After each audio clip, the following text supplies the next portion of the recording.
Radio Kantipur, radio राष्ट्रको। वैशाखमा घोषणा गरिएको मध्यावधि निर्वाचनका लागि सत्तारूढ नेकपाको आन्तरिक विवाद नै मुख्य चुनौती। निर्वाचन आयोग भन्छ नेकपा कि टुटेर आउन पर्यो कि मिलेर। निर्वाचनलाई लिएर जनता समाजवादी पनि दुई धारमा।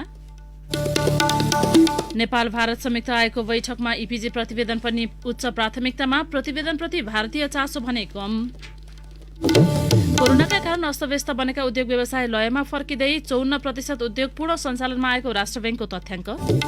आफूलाई पदबाट हटाउने प्रस्ताव निरर्थक हुने अमेरिकी राष्ट्रपति ट्रम्पको भनाई। संविधानमा गरिएको संशोधन बाइडेनकै लागि टाउको दुखाइ हुने दावी। र पुरुषतर्फ करातेका मन्देकाजी श्रेष्ठ र महिलातर्फ पौडेकी गौरिका सिंह 2076 सालको उत्कृष्ट वर्ष खेलाडी घोषित। पिपल्स चोइस अवार्ड भने भलिबलकी अरुणा शाहीलाई।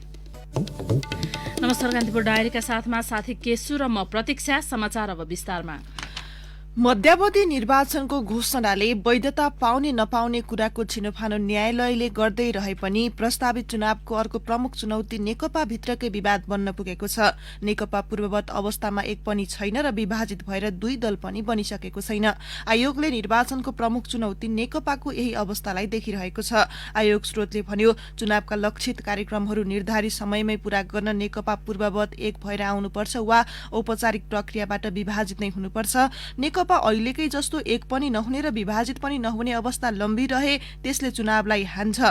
चुनाव हुने नहुने विषय सर्वोच्च अदालतको आदेशले पनि निर्धारण गर्ला, तर नेकपा विवादले चुनावको तयारीमै आयोगलाई दुविधाग्रस्त बनाएको छ। सरकारमा रहेको प्रधानमन्त्री केपी शर्मा ओली पक्षले चुनाव तयारीको आह्वान गरिरहेको छ। अर्कोतिर पुष्पकमल दाहाल र माधव कुमार नेपाल पक्षले चुनाव हुनै नसक्ने दावी मात्रै गरेका छैनन्, चुनावको तयारी रोक्नुपर्ने दबाव आयोगलाई दिएका छन्।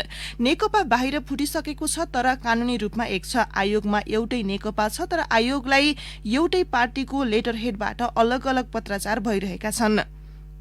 आयोग स्रोतले भन्यो उहाँहरू फुटिसक्नु भएको छ तर दुवै समूहले त्यसलाई स्वीकार गरिरहनु भएको छैन। समस्या त्यहाँनिरै छ। त्यसको ठूलो असर 2 सातापछि आयोगमा देखिन्छ र समग्र निर्वाचन कार्यक्रमलाई प्रभावित बनाउने सम्भावना रहन्छ।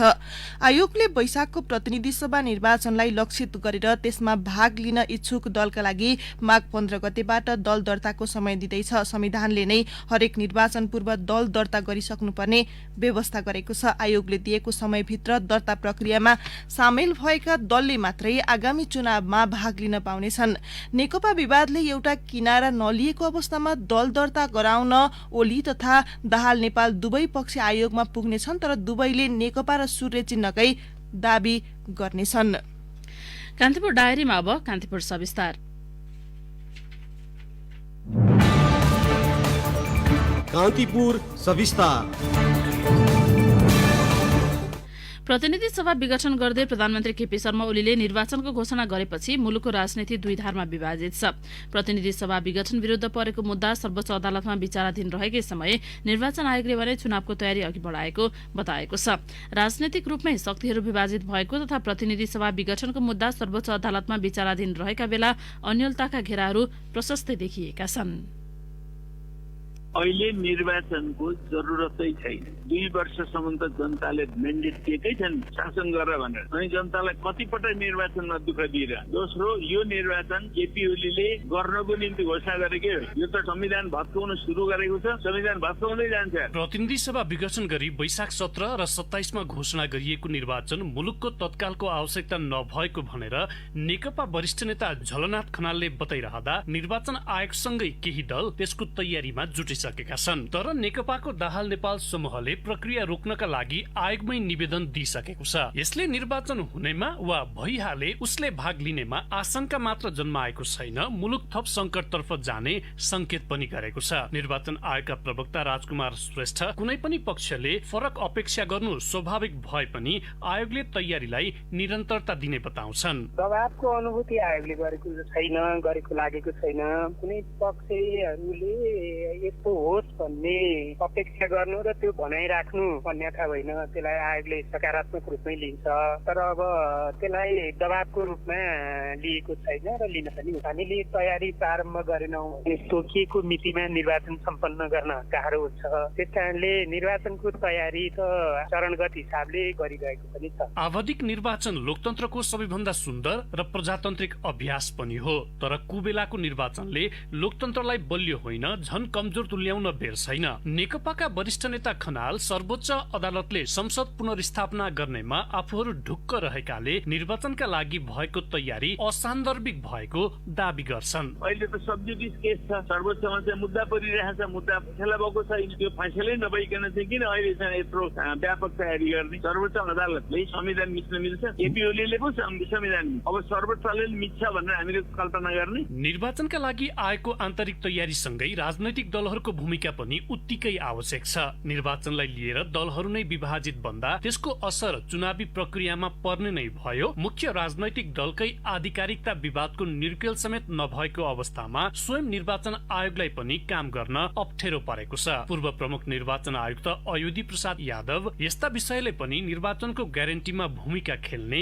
जिकिर गर्छन्। राजनीतिक परिस्थिति महत्वपूर्ण पक्ष पनि हो, जसले निर्वाचनको सम्पूर्ण कार्यक्रमलाई पनि प्रभावित पार्छ। त्यसकारण बाहिरको लागि जुन अवस्था देखिएको छ, पोलिटिकल कन्ससनेस जुन छ, त्यो महत्वपूर्ण पक्ष हो र देशको सबभन्दा ठूलो राजनीतिक शक्ति पनि अहिलेको अवस्थामा विभाजित अवस्थामा देखिएको हुनाले निर्वाचन आयोगलाई अलि अप्ठ्यारो महसुस नहुने कुरै भएन। यादवकै भनाइमा अर्का पूर्व प्रमुख आयुक्त नीलकण्ठ उप्रेती पनि सहमत छन्। अदालतमा विचाराधीन मुद्दा र स्वयं निर्वाचन आयोगले पनि नेकपाको आधिकारिकताको टुङ्गो लगाइ नसकेको अवस्थाले पनि यसमा प्रभाव पार्ने उप्रेतीको तर्क छ। हामीले चाहिँ विचार गर्नुपर्ने कुरा के भने अहिलेको निर्वाचनको ग्यारेन्टीको मुद्दा के भएको छ? मुद्दा जुन छ नि, एकदम निर्वाचन हुने कि नहुने भन्ने सम्मानित सर्वोच्च अदालतबाट निर्णय हुनलाई कति समय लाग्छ, त्यसले महत्वपूर्ण रोल खेल्छ। अत्यन्त द्रुत गतिमा वार फुटिङमा गर्न सक्ने भने चाहिँ सम्भव होला। त्यसरी गर्नको लागि पनि धेरै कुराहरू एटेन्सन सरकारले दिनुपर्ने अवस्था, अहिलेको कोरोनाको अवस्था, यी सबै कुराले हेर्दाखेरि चाहिँ असाध्यै पातलो भइरहेको छ जस्तो लाग्छ मलाई। दलहरूको बीचमा सहमति बने निर्वाचन आयोग भने तोकिएकै समयमा निर्वाचन गर्न सक्षम रहेको यादव बताउँछन्। 81 दिनमा पनि निर्वाचन गरेको नजिर आफूहरूसँग रहेको भन्दै यादवले निर्वाचनका लागि आयोग हर वखत तयारी हालतमै रहने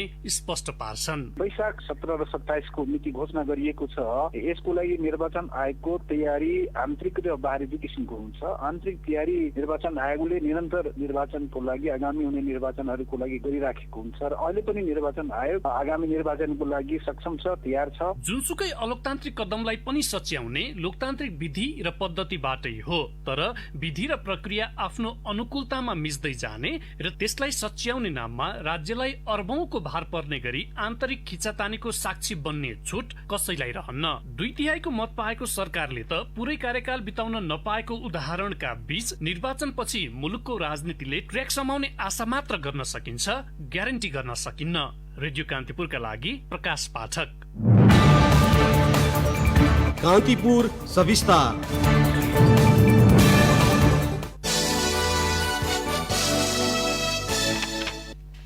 प्रतिनिधि सभा विघटन विरुद्ध सड़क संघर्षमा रहेको जनता समाजवादी पार्टी जसपा भित्र पनि एउटा समूह निर्वाचनको पक्षमा देखिन थालेको छ।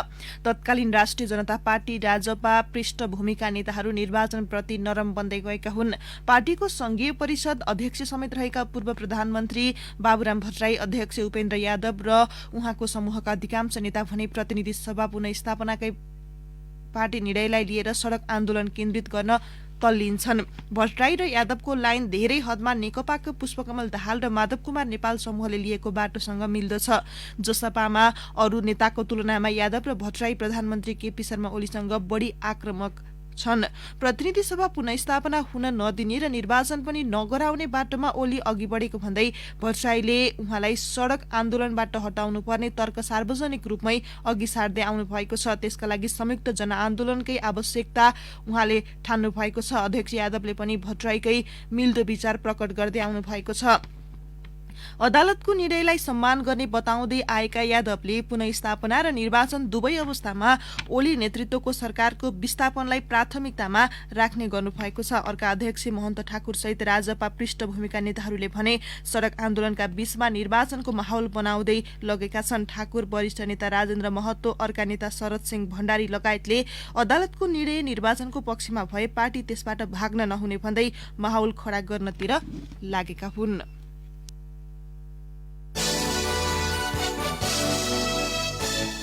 प्रतिनिधि सभा विघटनसँगै विभाजित नेकपाका दुवै समूह मुलुकभर आन्दोलन, सभा र प्रशिक्षण गर्दै हिँडिरहेका छन्। यसका लागि दुवै समूहले प्रदेश इन्चार्जहरू तोकेका छन्। जुन ठाउँमा आफ्नो पक्ष अलि कमजोर छ त्यहाँ पार्टी अध्यक्षहरू पुग्ने भित्री रणनीति दुवै पक्षको छ।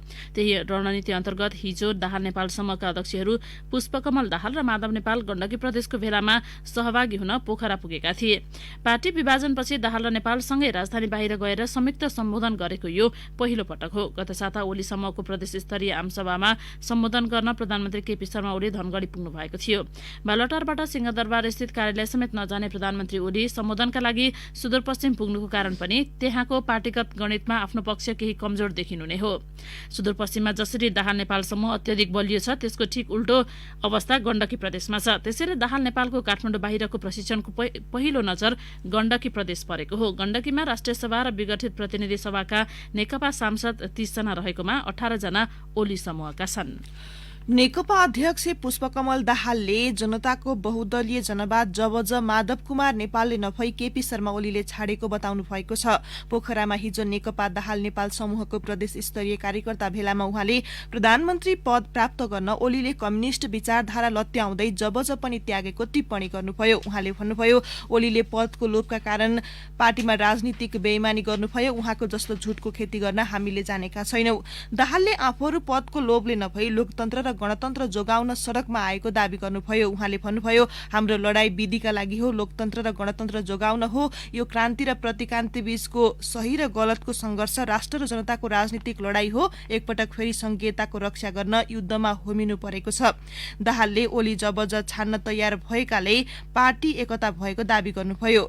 दाहाल नेपाल समूहका अर्का अध्यक्ष माधव कुमार नेपालले 2048 सालमा पार्टीले आफूलाई जिम्मेवारी दिएपछि निर्वाचन आयोगमा सूर्य चिन्ह आफूले नै रोजेर ल्याएको दावी गर्नुभयो। पार्टीको बहुमतका आधारमा पनि आधिकारिक आफूहरू नै भएकाले सूर्य पनि आफ्नै हुने उहाँको दावी थियो। कान्तिपुर डायरीमा अब ब्रेकको पालो। ब्रेकपछि कान्तिपुर डायरीमा अब बाँकी प्रसंग। भारतको राजधानी नयाँ दिल्लीमा हुन लागेको नेपाल भारत संयुक्त आयोगको 6औं बैठकले प्रबुद्ध व्यक्ति समूह ईपीजीको प्रतिवेदनका सम्बन्धमा कस्तो निर्णय लिन्छ भनेर चासोका साथ हेरिएको छ। स्रोतका अनुसार नेपालले ईपीजी प्रतिवेदनलाई बैठकमा प्रमुख एजेण्डा बनाउने निर्णय गरेको छ। आयोगको बैठकमा नेपाली पक्षको नेतृत्व परराष्ट्र मन्त्री प्रदीप कुमार ग्यावालीले गर्दै हुनुहुन्छ। आयोग दुई देशबीचका 2 दर्जनभन्दा बढी संयन्त्रहरू मध्ये सबैभन्दा माथिल्लो हो। नेपाल र भारतबीच भएका सन् 1950 को लगायतका सन्धि र सम्झौता पुनरावलोकनका लागि सुझाव दिन 2073 सालमा ईपीजी गठन गरिएको थियो। ईपीजीको 2 वर्ष समयावधि 2075 असार 20 मा सकिएको थियो। ईपीजीका 9 वटा बैठक भएका थिए। गत वर्ष असार 15 र 16 मा काठमाडौँमा बसेको अन्तिम बैठकले सुझावहरू समेटेर संयुक्त प्रतिवेदनलाई अन्तिम रूप दिएको थियो। तर 2.5 वर्ष बितिसक्दा पनि प्रतिवेदन सार्वजनिक हुने विषय टुङ्गो नै लागेको छैन। नेपाल पक्ष बैठकले यस विषयमा सकारात्मक नतिजा दिने अपेक्षामा रहे पनि भारतले प्रतिवेदनप्रति देखाइरहेको उदासीनतालाई हेर्ने हो भने त्यस्तो सम्भावना अत्यन्तै कम छ। नेपाल समूहका सदस्य तथा हाल भारतका लागि नेपाली राजदूत निलम्बर आचार्य ईपीजीका सम्बन्धमा छलफल हुने र केही निर्णय हुनेमा आशावादी रहेको बताउनुहुन्छ। नेपालतर्फका संयोजक बेसबहादुर थापाले आफूहरू पनि धैर्यतापूर्वक रिपोर्ट बुझ्ने निर्णयको पर्खाइमा रहेको बताउनुभयो। केही महिना यता भारतसँगको सम्बन्ध सहज बन्दै गएकाले पनि नेपाली पक्ष आशावादी देखिएको अनुमान लगाउन सकिन्छ। भारतले भने प्रधानमन्त्रीले रिपोर्ट बुझ्नुपर्ने निर्णयप्रति नै असहमति जनाउँदै आएको छ। भारतको विदेश मन्त्रालयले औपचारिक रूपमा प्रधानमन्त्रीलाई बुझाउने सहमति नभएको दोहोर्याइरहेको छ। जबकि प्रतिवेदनलाई अन्तिम रूप दिएको काठमाडौँ बैठकमा दुवै मुलुकका प्रधानमन्त्रीलाई औपचारिक कार्यक्रम बीच हस्तान्तरण गर्ने तय भएको थियो। बैठकमा पहिले भारतीय प्रधानमन्त्री नरेन्द्र मोदीलाई र त्यसपछि काठमाडौँमा प्रधानमन्त्री केपी शर्मा ओलीलाई संयुक्त रूपमा प्रतिवेदन बुझाउने सहमति बनेको थियो। तर भारतले मोदीको व्यस्तता लगायत कारण देखाउँदै प्रतिवेदन बुझ्न आलटाल गर्दै आएको छ। यसैबीच नेपाल भारत 6औं परराष्ट्र मन्त्री स्तरीय संयुक्त आयोगको बैठकमा सीमा विवाद र कोभिड-19 खोपलाई प्राथमिकता दिन परराष्ट्र मन्त्री प्रदीप कुमार ग्यावालीलाई विज्ञहरूले सुझाव दिएका छन्।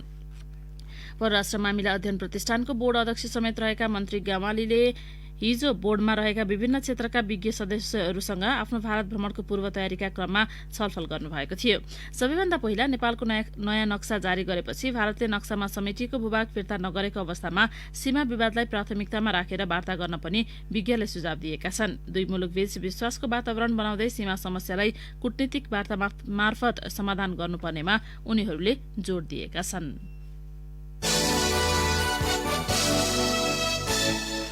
कोरोनाका कारण अस्तव्यस्त बनेको उद्योग व्यवसाय लयमा फर्किन थालेको छ। लकडाउन खुलेपछि करिब 54% उद्योग व्यवसाय पूर्ण रूपमा सञ्चालनमा आएको राष्ट्र ब्याङ्कको अध्ययनले देखाएको छ।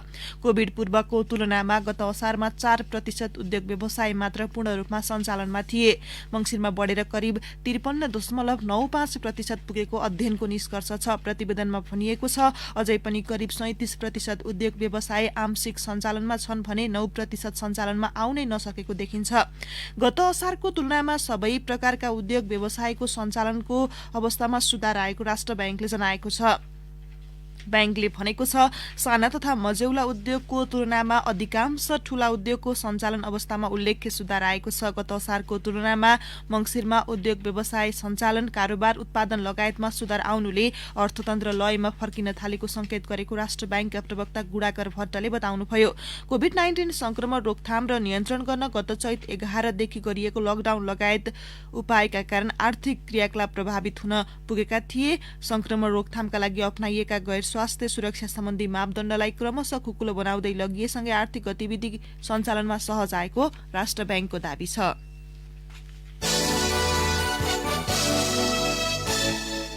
चालू शैक्षिक सत्रमा कक्षा 1 र 11 को पठन पाठन नयाँ पाठ्यक्रम अनुसार नै हुने भएको छ। नयाँ पाठ्यक्रम कार्यान्वयन विरुद्ध सर्वोच्च अदालतमा परेको रिट निवेदन सोमबार खारेज भएको हो। मागदावी बमोजिम नहुने भन्दै न्यायाधीश द्वय तेजबहादुर केसी र प्रकाश कुमार ढुङ्गानाको संयुक्त इजलासले निर्देशनात्मक आदेश दिएको हो। नयाँ पाठ्यक्रममा कक्षा 11 र 12 मा संख्या प्रणाली खारेज गर्दै अनिवार्य र ऐच्छिक विषयहरूको प्रबन्ध गरिएको छ। विद्यार्थीले नेपाली, अंग्रेजी र सामाजिक तथा जीवन उपयोगी शिक्षा सहित अनिवार्य र ऐच्छिक विषयका समूहबाट 6 विषय अध्ययन गर्नुपर्ने हुन्छ। पाठ्यक्रम विकास केन्द्रका महानिर्देशक केशव प्रसाद दाहालले पाठ्यक्रमको प्रारूप नै कार्यान्वयन नगर्नु भन्ने मागदावी खारेज भएको बताउनुभयो।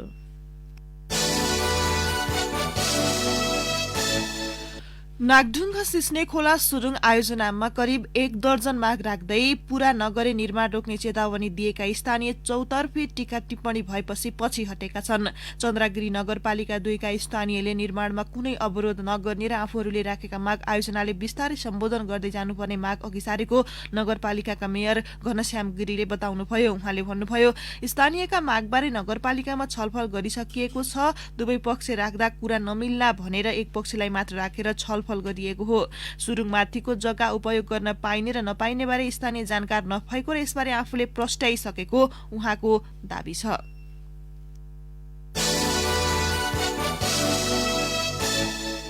सवारी चालक अनुमति पत्र लाइसेन्स लिँदा सबैभन्दा बढी परीक्षार्थी ट्रायल अर्थात प्रयोगात्मक परीक्षामा फेल हुन्छन्। लिखितमा पास भए पनि ट्रायलमा फेल हुने धेरै छन्, जसले गर्दा बिचौलियालाई मागे जति पैसा दिएर लाइसेन्स बनाउने बढेको पाइन्छ। कतिपय अवस्थामा बिचौलिया मार्फत लाइसेन्स लिँदा नक्कली समेत पर्ने गरेको भेटिने गरेको छ। यस्तै विकृति रोक्न भनेर सरकारले सवारी चालक अनुमति पत्र लिन मापदण्ड परिवर्तन गर्ने तयारी गरेको छ।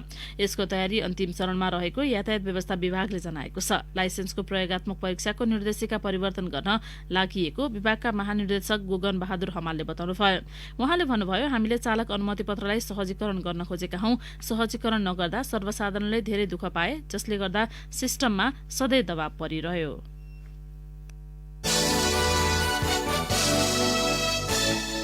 बागमती प्रदेश सरकारले मदन भण्डारी फाउन्डेशनलाई 50 लाख रुपियाँ उपलब्ध गराउने भएको छ। हिजो बसेको बागमती प्रदेशको मन्त्री परिषद बैठकले फाउन्डेशनलाई नगद 50 लाख रुपियाँ उपलब्ध गराउने निर्णय गरेको हो। मुख्यमन्त्री डोरमणि पौडेल फाउन्डेशनका केन्द्रीय सदस्य हुनुहुन्छ। भौतिक पूर्वाधार मन्त्री रामेश्वर भुयालले भन्नुभयो विविध सामाजिक क्षेत्रमा काम गर्ने गरी फाउन्डेशनलाई नगद उपलब्ध गराएका हौं। हामीले अन्य सामाजिक संघ संस्थालाई पनि नगद सहयोग उपलब्ध गराएका थियौं।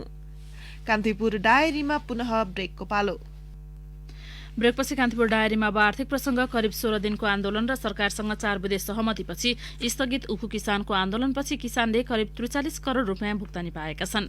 उखुको बक्यौता रकम माग्दै गत मंसिर 28 देखि काठमाडौँको माइती घरमा आन्दोलनरत उनीहरूले पुस 24 सम्म 4वटा चिनी उद्योगबाट 43 करोड़ रुपियाँ पाएका हुन्। गृह मन्त्रालयका सूचना अधिकारी प्रेमलाल लामिछानेले भन्नुभयो, उखुको बक्यौता रकम माग्दै किसानले आन्दोलन नै गरेपछि गृह मन्त्रालयले भुक्तानी नगर्ने मिललाई कारबाही गर्ने बतायो। सम्बद्ध सञ्चालकलाई पक्राउ गर्न प्रहरी मार्फत पक्राउ पुर्जी पनि जारी गर्यो। त्यसपछि भुक्तानी उठेको हो। पुस 24 सम्म करिब 43 करोड़ भुक्तानी भएको छ। सरकार र उखु किसान बीच पुस 13 मा भएको सम्झौता पत्रको पहिलो बुँदामा उद्योग वाणिज्य तथा आपूर्ति मन्त्रालयले चिनी उद्योगीले उखु किसानलाई भुक्तानी गर्नुपर्ने बक्यौता रकम सम्बन्धित उद्योगबाट 21 दिनभित्र उपलब्ध गराउने व्यवस्था मिलाउने उल्लेख छ। सम्झौता अनुसार अबको 1 साताभित्र सम्पूर्ण रकम पाउनुपर्छ, तर सम्झौता अवधिभित्र भुक्तानी हुनेमा अन्यल देखिएको उखु किसान संघर्ष समितिका अधिकारीहरू बताउँछन्। ठेकेदार कम्पनीले डिजाइन अनुसारको पाइप निर्माण गर्न नसकेपछि माथिल्लो तामाकोसी जलविद्युत आयोजनाको डिजाइनमा संशोधन हुने भएको छ। मुख्य सुरुङबाट टर्बाइनमा आउने पाइपमा राख्नुपर्ने एक्सपान्सर ज्वाइन्ट ठेकेदार कम्पनीले समयमै उत्पादन गर्न नसकेपछि यसको साटोमा कंक्रिट राख्ने गरी डिजाइन संशोधन गर्न लागि हो। आयोजनामा पेनिस्टक पाइप जडानसहित हाइड्रोमेकानिकल कामको जिम्मा भारतीय कम्पनी टेक्स म्याकोले एक्सपान्सर ज्वाइन्ट निर्माण गर्ने जिम्मा लिए पनि हालसम्म उत्पादन गर्न सकेको छैन। टेक्सम्याको कम्पनीले भनेअनुसारको डिजाइनमा पाइप उत्पादन गर्न नसकेपछि आयोजनाको एक्सपान्सर ज्वाइन्ट पाइपको साटो कंक्रिट राख्न लागि आयोजनाले जनाएको छ।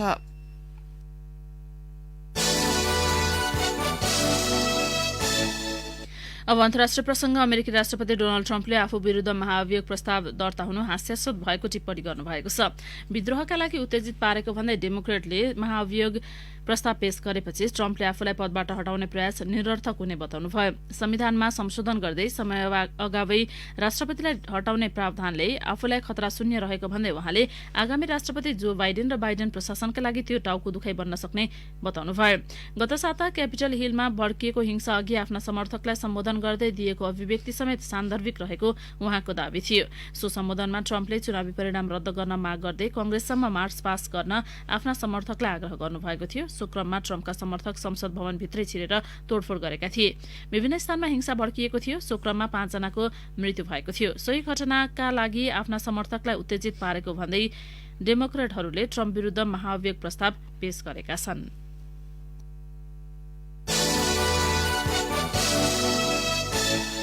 अब खेल प्रसंग पुरुषतर्फ करातेका मन्देकाजी श्रेष्ठ, महिलातर्फ पौडीकी गौरीका सिंह र 2076 सालको उत्कृष्ट खेलाडी घोषित भएका छन्। नेपाल खेलकुद पत्रकार मञ्चले स्थापनाको 25औं वर्ष मनाउने क्रममा हिजो आयोजित 17औं एनएसजेएफ पल्सर स्पोर्ट्स अवार्डमा 13औं सागका स्वर्णधारी श्रेष्ठ र सिंहलाई वर्षको उत्कृष्ट खेलाडी घोषित गरिएको हो। उनीहरूले पल्सर मोटरसाइकल प्राप्त गरे। सागमा 2 स्वर्ण जितेका उनले एथलेटिक्सका गोपीचन्द पार्की, गल्फका सुभाष तामाङ, फुटबलका विकेश कुथु र तेक्वान्दोका कमल श्रेष्ठलाई पछि पारेका हुन्।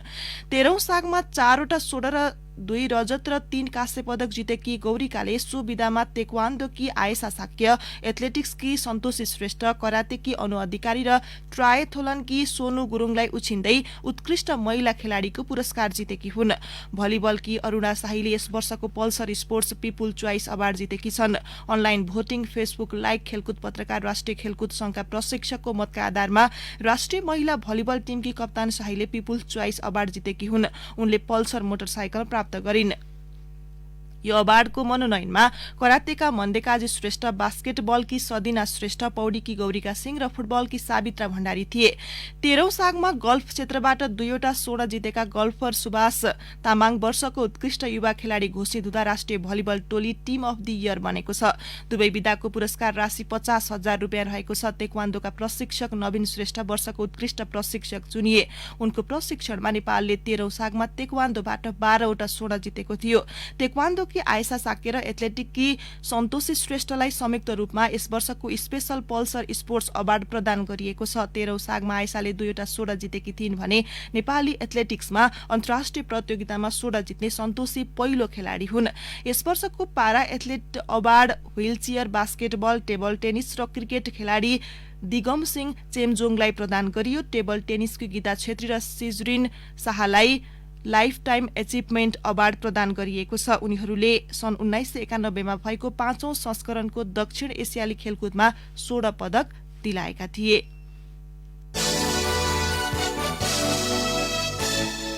अब मौसम सम्बन्धी जानकारी। काठमाडौँ उपत्यका सहित मुलुकका अधिकांश स्थानमा मौसममा बदली हुने जल तथा मौसम पूर्वानुमान महाशाखाले जनाएको छ। तापक्रममा आएको गिरावटका कारण तराईका भूभागमा बाक्लो हुस्सु र कुहिरोको सम्भावना रहेको महाशाखाले जनाएको छ। केही बेर अघि 7 डिग्री सेल्सियस मापन गरिएको काठमाडौँ उपत्यकाको अधिकतम तापक्रम आज 16 डिग्री सेल्सियससम्म पुग्नेछ। सूर्योदय बिहान 6:56 भयो भने सूर्यास्त साँझ 5:29 हुनेछ। हवस्, कान्तिपुर डायरीको यो बुलेटिन अहिलेलाई यहीँ सकिन्छ। केशु र प्रतीक्षा बिदा हुन्छौँ। नमस्कार।